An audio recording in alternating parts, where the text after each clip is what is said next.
বিভিন্ন দলের নেতারা বলেছেন, জুলাই সনদের চূড়ান্ত খসড়ায় মুক্তিযুদ্ধ, বাঙালি জাতিসত্তার পরিচয় প্রশ্নবিদ্ধ করা হয়েছে। সিপিবি, বাসদ এবং গণফোরামের নেতারা বলেছেন, চূড়ান্ত খসড়ায় কথার মার প্যাচে ঘুরে ফিরে সংবিধান সংশোধন ও পুনর্লিখনের বিষয়টি অগ্রাধিকার পেয়েছে।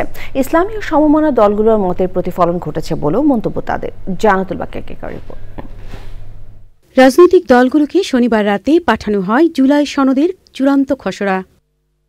খসড়ার ৩টি অংশ: ভূমিকা, সুপারিশ এবং বাস্তবায়নে অঙ্গীকারনামা। এর মধ্যে ভূমিকা নিয়ে রাজনৈতিক দলগুলো বাঙালি জাতিসত্তার পরিচয় প্রশ্নবিদ্ধ করার অভিযোগ করেছে। ৪ মূলনীতিকে অস্বীকার করছে ৫৩ বছর পরে এসে, এবং এই ৪ মূলনীতিকে প্রশ্নবিদ্ধ করেছে যারা রাষ্ট্র নির্মাণের বিরোধিতা করেছিল।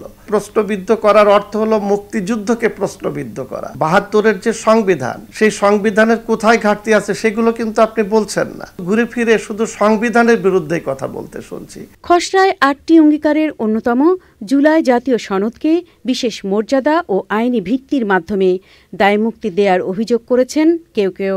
এই জুলাই সনদে যা কিছু লেখা আছে তা যদি প্রচলিত সংবিধান এবং আইনের সাথে সাংঘর্ষিক হয়, তাহলে এই জুলাই সনদটাই হবে চূড়ান্ত রূপ, এটাই এক্সিস্ট করবে, বাকিগুলো বাদ যাবে।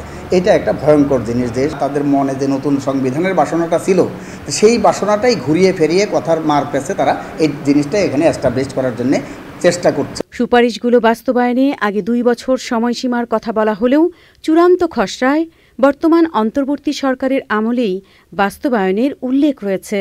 সিপিবির সাধারণ সম্পাদক বলেন, এটি অন্তর্বর্তী সরকারের দায়িত্বের মধ্যেই পড়ে না।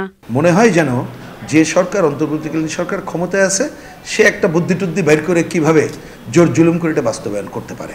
তার সামনে প্রধান কাজ হচ্ছে নির্বাচন করা। কিন্তু এই ঐক্যমত্য কমিশন যেভাবে এটা একটা খসড়া লিখিত দিয়েছে, এটা ঐক্যমত্যের ক্ষেত্রে এটা নতুন সংকট তৈরি করুক। ঠিক এইভাবে তারা রাখলে শুধু আমাদের দল না, আরও অনেকগুলো দলের জন্য এখানে স্বাক্ষর করা অসম্ভব হয়ে পড়বে। কয়েকটি দলের নেতারা বলছেন, সংবিধান ও রাষ্ট্রের মূলনীতির মতো আদর্শের জায়গায় ফারাক রেখে জুলাই সনদ সই করার বিষয়ে ভাববে দলগুলো। জান্নাতুল বাকিয়া কেকা, চ্যানেল আই, ঢাকা।